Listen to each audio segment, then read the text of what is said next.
Hoy estudiaremos acerca de dónde encontrar la felicidad verdadera. El filósofo francés Voltaire escribió: buscamos la felicidad, pero sin saber dónde.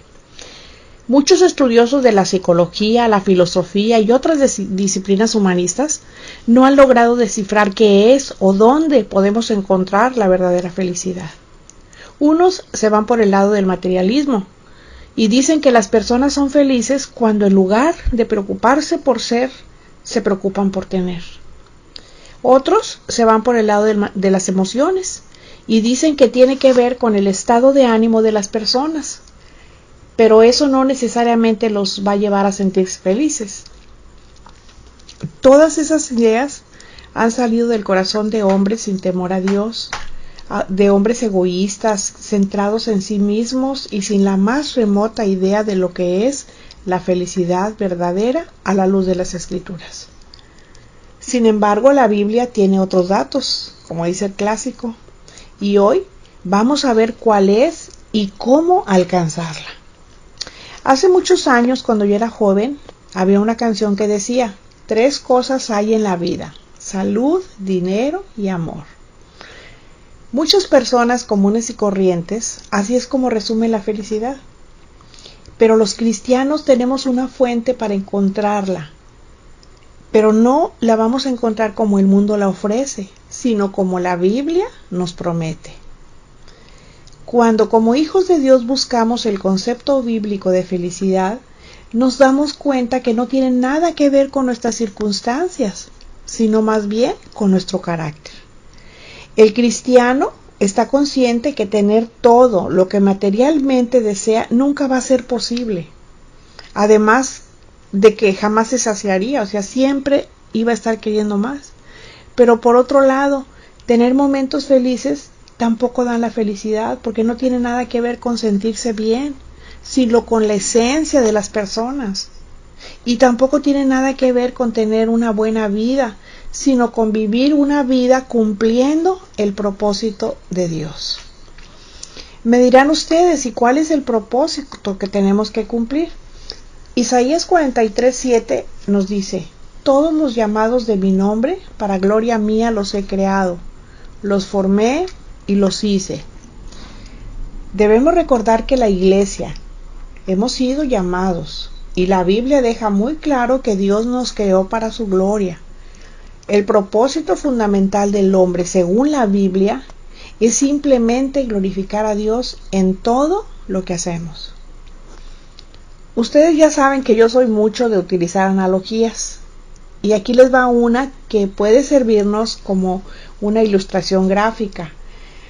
Imaginen ustedes, tenemos un serrucho y tenemos un martillo. El serrucho ya sabemos que sirve para cortar madera, y el martillo pues nos es útil para clavar clavos o golpear. La pregunta es: ¿se puede clavar un clavo con el serrucho y cortar un trozo de madera con el martillo? Sí, sí se puede, pero se averían. ¿Y por qué se averían? Porque no fueron creados para ese propósito. Entonces, ¿cómo sería glorificar a Dios si estamos llamados a eso? Dice Salmos 100, 2 y 3: servir a Dios con alegría, venid ante su presencia con regocijo, reconocer que Dios nos hizo, Él nos hizo y no nosotros a nosotros mismos, pueblo suyo somos y ovejas de su prado. Nosotros cumplimos nuestro propósito de glorificar a Dios cuando vivimos nuestras vidas en relación y fiel servicio a Él y llevamos mucho fruto. Juan 15:5 nos dice: yo soy la vid, ustedes los pámpanos. El que permanece en mí y yo en él, éste lleva mucho fruto, porque separados de mí nada pueden hacer. Si ustedes se fijan, dice el texto: el que permanece en mí, eso es estar establecidos en Él, estar afianzados en Él, cimentado nuestra vida en Él. Pero nuestro propósito, si no estamos cimentados en Él, si no estamos cerca de Él, no se puede cumplir, porque entonces estaríamos apartados de Él. Romanos 3, 23 y 24 dice: por cuantos todos pecaron y están destituidos de la gloria de Dios, siendo justificados gratuitamente por su gracia mediante la redención que es en Cristo Jesús. En nuestra condición caída, el pecado es lo que nos separa de Dios, y eso hace que sea imposible glorificarlo por nuestra propia cuenta. Solo a través del sacrificio de Jesús es que somos reconciliados con Dios, porque nuestro pecado es perdonado y ya no hay más barreras entre Él y nosotros. Por eso dice el texto, siendo justificados por su gracia mediante la redención. O sea, nosotros ya hemos sido absueltos. Dice redención porque Él ya nos rescató, Él ya pagó el precio que nosotros teníamos que pagar, Él ya pagó nuestra culpa, porque nuestro pecado era un pecado legal, o sea, era un asunto legal el que teníamos que con el Señor, pero ya el Señor Jesucristo fue el que pagó por nosotros. El Evangelio de Mateo recoge la enseñanza dada por Jesús en el Sermón del Monte. En ese pasaje la Escritura nos muestra que el concepto de felicidad para los creyentes es totalmente opuesto al que maneja el mundo. Nosotros como creyentes debemos de pensar y actuar como lo que somos, discípulos de Cristo, porque es la fuente de donde proviene la verdadera felicidad. La verdadera felicidad, entonces, está en quien nos ha elegido para salvación.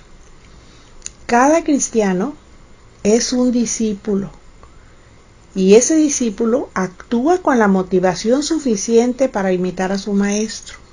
Y nuestra fe en Jesús es la que nos garantiza la felicidad eterna en los cielos, pero no solo en los cielos. También la hace posible aquí en la tierra, siempre y cuando vivamos imitándolo a Él. Mateo 5:3 nos dice: bienaventurados los pobres en espíritu, porque de ellos es el reino de los cielos. Esta palabra va a desquiciar a quienes piensan que poseer abundancia de cosas, tener una casa grandota, una camionetota, una piscina, les dan la felicidad. Pero también va a enloquecer a quienes piensan que todo depende del estado anímico, y a quienes creen que tienen salud, dinero y amor van a lograr ser felices, pero eso no es así. Porque la palabra aquí lo que nos está enseñando es que somos felices en la pobreza, porque la pobreza nos trae esperanza. Si nosotros tenemos una necesidad, forzosamente vamos a tener que poner los ojos en Dios. Entonces, todos los supuestos que sobre la felicidad tiene el mundo, que piensa que el progreso material es primordial para obtenerla, se vienen abajo. Hagan de cuenta que sería como un castillo de naipes.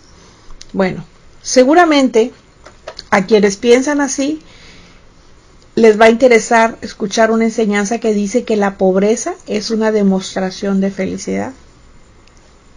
Pero si leemos con detenimiento, vemos que el Evangelio no está hablando de pobreza material, está hablando de pobreza espiritual, y eso es muy diferente. Yo creo que todos conocemos la parábola del fariseo y el publicano. Y digo creo que todos porque pues están escuchando, quiere decir que conocen la palabra de Dios. El fariseo está haciendo honor a su conocimiento, él confiaba en su orgullo, en lo que él sabía hacer, confiaba en su vanidad, y como era un religioso legalista, pues él se creía rico espiritualmente, y su fe era tan, pero tan grande, entre comillas, que creía tener derecho para despreciar a los demás. Y eso lo vemos, fíjense, en muchas personas que acuden a las iglesias que ven así como por encima del hombro, así como que, no sé, o sea, de manera diferente a la gente, ¿verdad? Como los fariseos, pues. Pero el publicano, ese sí se reconocía pecador. Él se humilló delante de Dios, él confió en el Señor para recibir su perdón. Y de su boca no salieron palabras altivas, de su boca salió pura palabras de, pues pidiéndole perdón a Dios, de reconocimiento de que él era un hombre pecador, y de su corazón salió humillación.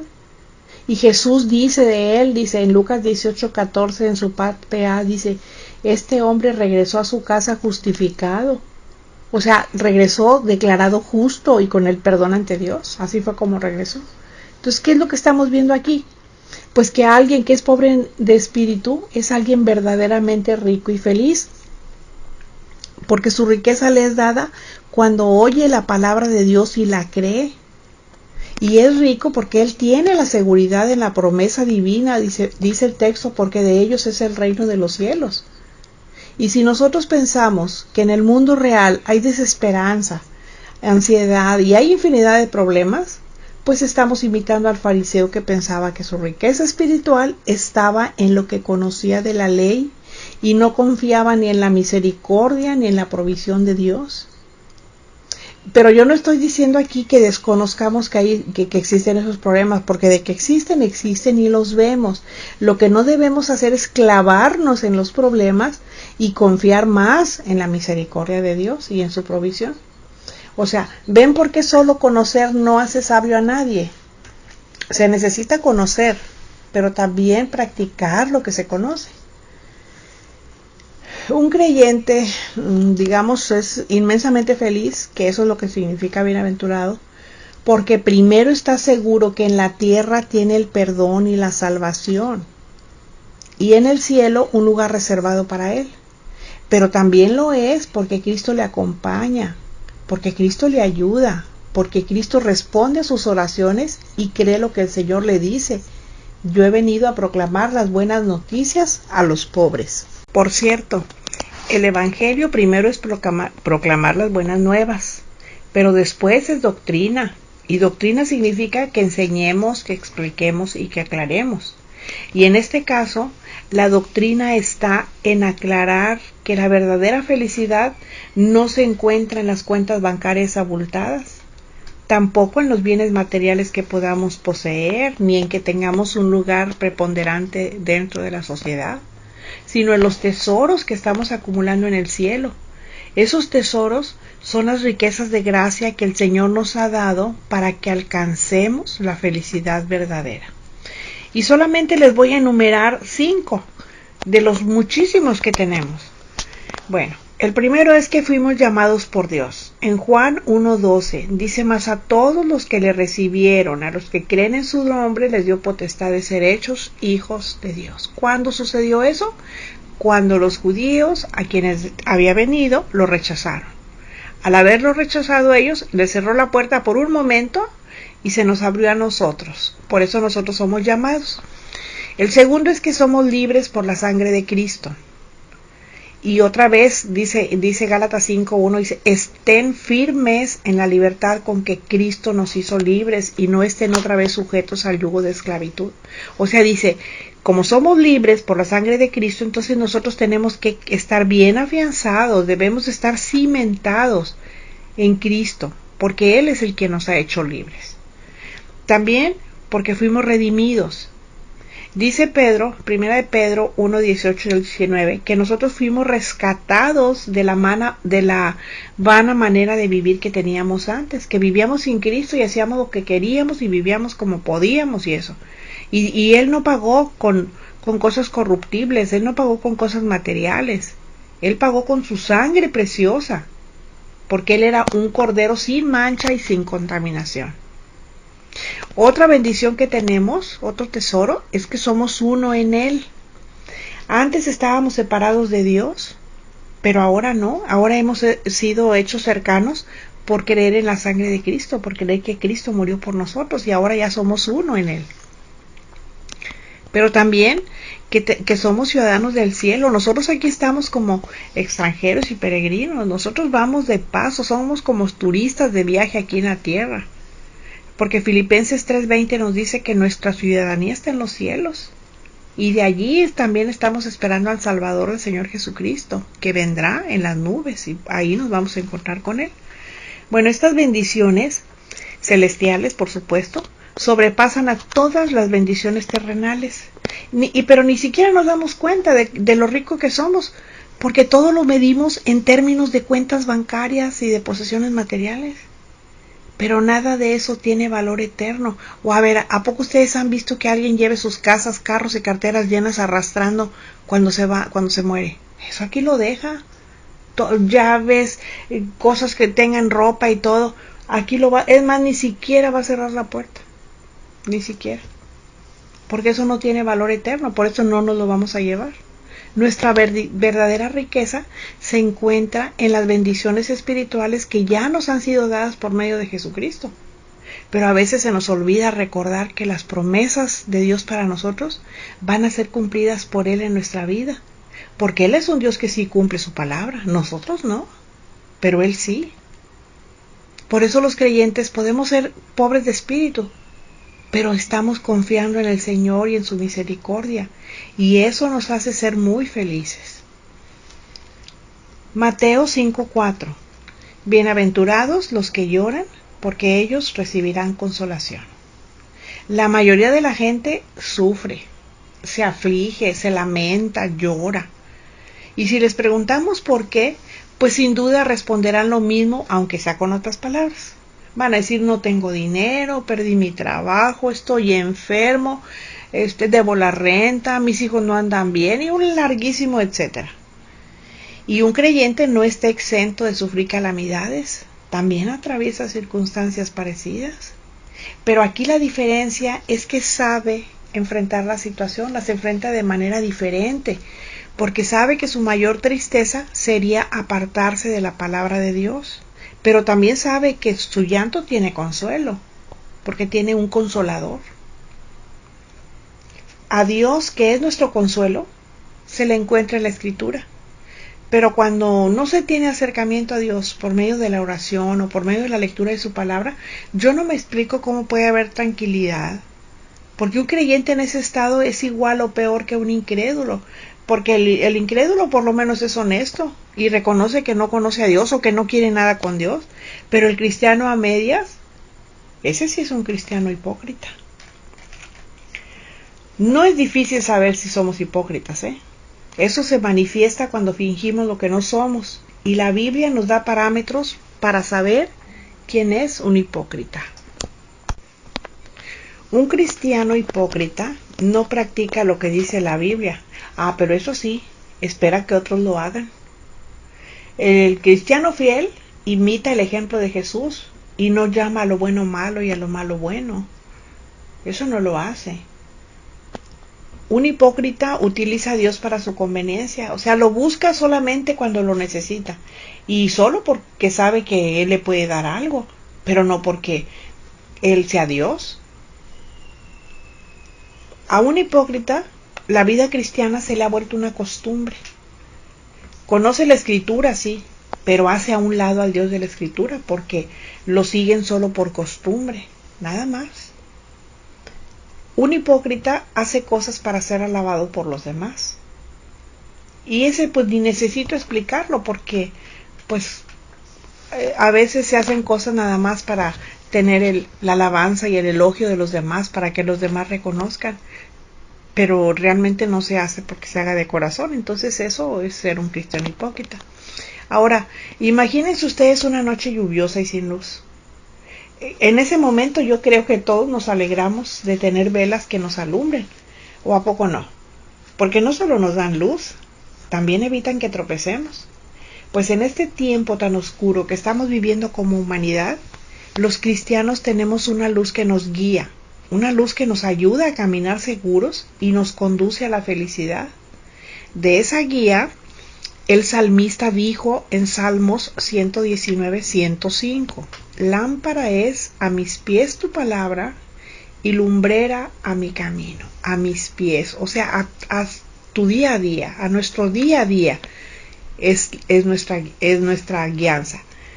Y lumbrera a mi camino. Si nosotros vivimos el día a día conforme a lo que dice la Biblia, a lo largo de nuestra vida, al final de nuestra vida, nosotros vamos a ir por habremos de haber recorrido un camino que fue marcado por la mano de Dios, porque ahí es donde la Biblia nos indica, porque es nuestra guía, es nuestro manual de vida, es la palabra de Dios, y es para que nosotros vivamos una vida feliz en cualquier circunstancia en que nos encontremos. Y además, fíjense, es tan dulce que nosotros podemos dormir tranquilos, vivir confiados y hasta morir con esperanza. Dice Salmos 46:10: estad quietos y conoced que yo soy Dios. Esto nos lo dice porque los creyentes también lloramos y también podemos llegar a perder el control. Pero nosotros tenemos lo que no tiene el mundo. Nosotros tenemos el consuelo permanente del Señor y su voz en la palabra. Nosotros tenemos a un Dios poderoso y eterno. Salmos 128:1. Bienaventurado todo aquel que teme a Jehová o a Dios, que anda en sus caminos. El honor y el respeto que la criatura le debe al Creador en muchos pasajes de la Escritura se describe como el principio de la sabiduría. Y es de esperarse que una vida sabia traiga bendiciones y con ellas va a traer la felicidad tan anhelada y buscada, aunque no siempre se le busque de forma correcta, como a veces se piensa. La felicidad escrita como bienaventurado todo aquel que teme a Jehová es universal y es para todos. Pero ese todos no es para todo mundo, es solamente para aquellos que temen y honran al Señor. Esos son los que van a ser felices. Y eso no depende tampoco ni de la raza, de la clase, la educación, o incluso si son o no inteligentes. La felicidad no les pertenece a los ricos, a los poderosos, ni a los que progresan sin Dios, sino solamente a quienes le temen. ¿Ustedes creen que los ricos que tienen tantísimo dinero, que ni ellos, ni 5 generaciones después que ellos se lo terminarán, son felices si siguen buscando tener más? Yo creo que no, porque eso no les ha dado lo que anhelan, no les ha dado la felicidad, porque siguen buscando y buscando y no se sacian. Por eso los materialistas que dicen que poseer cosas, no, aquí estamos viendo que no es cierto, porque la gente no se sacia de tener y tener y tener, se preocupa más por tener que por ser. Y luego dice el texto que anda en sus caminos. Esto explica muy claramente lo que el salmista trataba de decir con el temor de Jehová. No es un asunto de de sentir algo hacia Dios, de tener miedo hacia Dios. Se trata de llevar una vida de obediencia. La realidad de su felicidad se puede apreciar porque anda en sus caminos, dice el texto. Esa persona es verdaderamente bendecida. Es feliz en el verdadero y amplio sentido de la palabra. No tendría sentido hablar del temor a Dios si actuamos como a quienes nunca les ha importado si hay un Dios o no. O sea, es decir, si nosotros actuamos como el mundo actúa, pues no tendría sentido hablar del temor a Dios. Pero los caminos de Dios serán nuestros caminos si tenemos una reverencia sincera por Él. Porque si nuestro corazón está unido a Dios, nuestros pies se van a esforzar cada día más en ir en su búsqueda, en ir tras Él. Salmos 32:1 dice, bienaventurado aquel cuya transgresión ha sido perdonada y cubierto su pecado. O sea, dice, feliz, dichoso aquel que sabe que ha pecado y que se ha confesado y su pecado le ha sido perdonado. Bueno, pues aquí David habla de la gran bendición que hay para quien sabe y que experimenta el perdón de Dios, porque él sabe que ya su pecado ya no está expuesto, porque ha sido cubierto por Cristo. El Salmo 1 nos habla que la manera para ser bendecidos y alcanzar la felicidad es no andar en caminos de pecadores, sino más bien en deleitarlos en la palabra de Dios. Pero este Salmo 32 nos muestra otra manera para ser bendecido, y es que nosotros reconozcamos que somos pecadores, que nos arrepintamos de ese pecado y lo confesemos. Esa es la única manera. David, pues yo creo que ya todos sabemos que fue un hombre conforme al corazón de Dios, así dice la Escritura. Sin embargo, cayó en pecado, pero también se arrepintió, lo confesó y obtuvo el perdón de Dios. Y eso le dio no solo la seguridad para caminar en paz, también le dio la felicidad que tanto anhelaba, porque él era un hombre que estaba en desasosiego, porque él sabía que había pecado.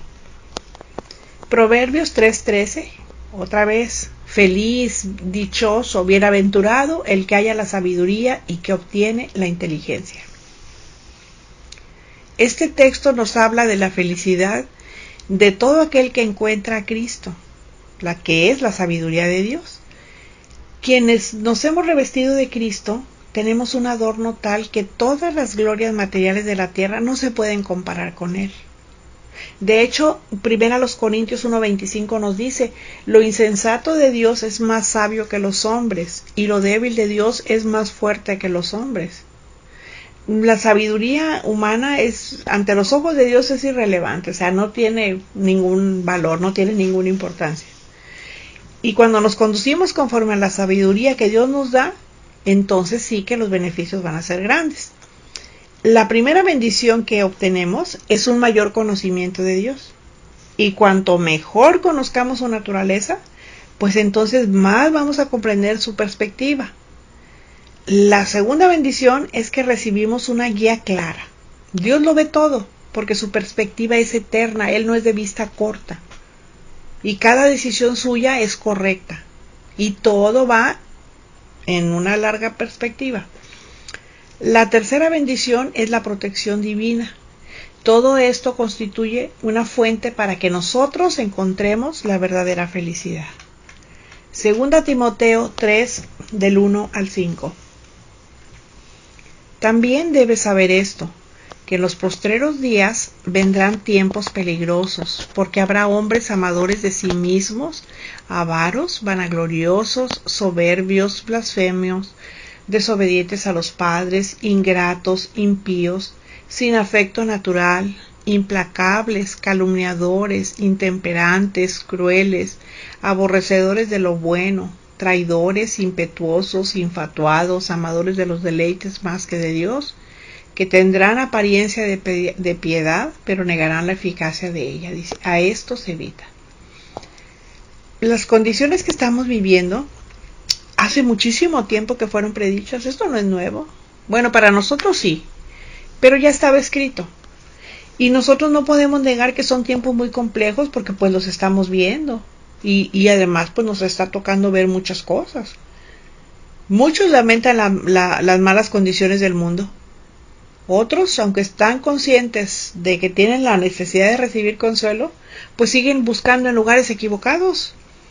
En la bebida, en los amigos, en las diversiones, en otras cosas están buscando el consuelo, pero no buscan el consuelo, lo que buscan es olvidarse, pero se les olvida que sus problemas y sus situaciones las llevan dentro de ellos a donde van. Y Pablo en 2 Timoteo 3, 15 al 16 dice: desde la niñez has sabido las sagradas escrituras que te pueden hacer sabio para la salvación por la fe que es en Cristo Jesús. Toda la escritura es inspirada por Dios y es útil para enseñar, redarguir, corregir, instruir en justicia. Entonces, ¿qué es lo que nos está diciendo aquí? ¿Que a dónde podemos ir en busca de consuelo y guía para vivir? Eso es lo que nos está diciendo el texto, a la escritura. Allí, porque allí es donde nosotros encontramos todo lo que necesitamos. Bueno, pues a partir de este punto, vamos a ver el contraste de dónde y cómo se encuentra la felicidad. Y lo primero que vemos, o que vamos a ver, es que el mundo y lo que ofrece no nos da la felicidad. ¿Cuántas veces hemos pensado que el mundo nos da la felicidad y lo único que nos ha dado ha sido sufrimiento, ha sido pecado, ha sido tristeza, dolor, muerte? Y esto echa por tierra lo que los que saben, entre comillas, dicen acerca de lo que es la felicidad. Fíjense, sin embargo, aunque sabemos lo que enseña la palabra, a veces somos tan ciegos voluntarios que preferimos las cosas del mundo que nos ofrece diversión y muerte a la felicidad verdadera que nos ofrece el Señor y que solo proviene de Dios. Primera de Juan 2, 15 y 16 dice: no ames al mundo ni las cosas que están en el mundo. Si alguno ama al mundo, el amor del Padre no está en él, porque todo lo que hay en el mundo, los deseos de la carne, los deseos de los ojos y la vanagloria de la vida no provienen del Padre, sino del mundo. O sea, todo aquello que nos alegra del mundo, eso nos está apartando de Dios porque estamos cumpliendo un deseo de la carne, un deseo de los ojos, y eso es pura vanagloria. Yo creo que, no sé, pero más de una vez sí nos hemos preguntado qué es el mundo y qué es lo que nos ofrece. Y como ya hemos aprendido en otros estudios que hemos tenido, el mundo es conformado por la humanidad caída, que son los hombres sin Dios, las personas que no tienen temor de Él y que tampoco quieren conocerlo. y el mundo también es uno de nuestros más acérrimos enemigos. Juan 1:10. En el mundo estaba, y el mundo por él fue hecho, pero el mundo no le conoció. Como vemos, el mundo ha sido creado en Cristo, pero por el pecado desde Adán se ha alejado cada vez más y más de Dios. Por eso el mundo es sinónimo de aborrecimiento a Él. El punto culminante de la maldad del mundo fue cuando crucificaron a nuestro Señor Jesucristo. El mundo es muy engañoso, y un cristiano vive en el mundo, pero no pertenece al mundo. Está en el mundo, pero no puede participar, o más bien no debe participar de sus costumbres. Claro que todos deseamos ser felices, o sea, ese es un objetivo que tenemos, pero no es en el mundo donde lo vamos a lograr. La felicidad verdadera y el verdadero sentido de la vida lo encontramos únicamente en Cristo. El mundo es, digamos, solo uno de nuestros enemigos, y lo debemos de combatir porque el mundo se opone a Dios, y obviamente pues es también nuestro enemigo. Sus ciudadanos son los hombres esclavos del pecado. Es más, el mundo que los cristianos no debemos amar ni siquiera es el de los hombres malos, es el mundo material con todo lo que en él hay. Este mundo material es solo ocasión para pecar. Aquí el apóstol lo entiende en ese aspecto, en el negativo, por eso dice no ames al mundo. Y lo que nos está diciendo es, hey, no trates al mundo. Deja sus costumbres, no hagas lo mismo que el mundo hace. Tú eres diferente, tú eres un hijo de Dios, compórtate diferente. Gálatas 5:16 y 18. Digo pues, anden en el espíritu y no satisfagan los deseos de la carne, porque el deseo de la carne es contra el espíritu y el del espíritu es contra la carne, y estos se oponen entre sí para que no hagan lo que quieren, pero si son guiados por el espíritu no están bajo la ley. Pablo sabía muy bien y quería que los creyentes supiéramos que se puede tener la cabeza llena de verdades bíblicas y conocer la manera de caminar en el espíritu, pero aún con todo y eso, andar según la carne, y con eso estamos evidenciando pues nuestras obras carnales. Y esas son precisamente las actitudes que los cristianos debemos evitar, porque la concupiscencia de la carne, que comprende no solo las pasiones pecaminosas, sino también la lujuria, la glotonería, la bebida en exceso, los placeres mundanos, son los que nos llevan a la perdición. El mundo es el asiento de los malos deseos, por eso se le conoce como el reino de las tinieblas. Es el orden social que ignora lo espiritual y desprecia a Dios y a sus seguidores. Quienes son del mundo, pues obviamente aman lo que hace el mundo y además lo imitan, pero el cristiano, que es engendrado por Dios, que no tiene más amor que el que recibe de Dios, debiera ser incapaz de amar lo que no es del Padre y aborrecer el mundo y sus concupiscencias, porque están condenados al infierno. Por eso la maldad y el pecado nunca van a traer felicidad. Lo que nuestro Padre Celestial desea es que hallemos la felicidad verdadera y perdurable, porque esa nos trae bendiciones que Él nos da por ejemplo, en las enseñanzas del Evangelio, en sus mandamientos, o sea, en seguir sus mandamientos más bien, en la armonía que tenemos en nuestras relaciones familiares, cuando nos gozamos viendo las bellezas de su creación, pero también, inclusive aún en las adversidades. Él envió a su Hijo amado para llevar a cabo su obra redentora, a fin de que nosotros fuéramos no solo felices en esta tierra, sino para que recibamos plenitud de gozo en la eternidad. Pero ojo, no estoy diciendo que el fin primordial de Dios sea nuestra felicidad. Nuestra felicidad es consecuencia o es el resultado de la obediencia que nosotros tenemos a sus mandamientos y ordenanzas. La felicidad viene de eso, de obedecer. Es verdad que muchas personas más bien intentan encontrar la felicidad y satisfacción en actividades que son contrarias a los mandamientos del Señor, que como no reconocen el plan que Dios tiene para ellas, pues rehúsan la única fuente de felicidad verdadera y se entregan al diablo. ¿Y qué es lo que busca el diablo? Que todos los hombres sean tan miserables como él. Así como Cristo busca que todos los hombres vengan al conocimiento de la verdad, el diablo quiere que todos los hombres sean tan miserables como él. Así que ya tenemos claro que la felicidad el mundo no la puede dar, tampoco las cosas que están en él. El creyente verdaderamente feliz es aquel que está satisfecho, está lleno de Dios, porque sabe que en Cristo Dios le ha dado todo y se deja guiar por Él, y eso lo impulsa a ser obediente. También reconocemos que para llegar a vivir en el mundo sin ser del mundo es necesario que Jesucristo viva realmente en nuestro corazón y que sea el Señor de nuestra vida. Por eso debemos dejarnos invadir por Él y no por el mundo, que lo único que nos ha traído pues son fracasos, es muerte, es dolor, es tristeza. Porque la felicidad que nos ofrece el mundo es efímera, es momentánea, depende de y no es por el carácter, por nuestra esencia, sino depende de los momentos nada más. O sea que entonces lo que tenemos que hacer es parar de divertirse como si no tuviésemos a Dios.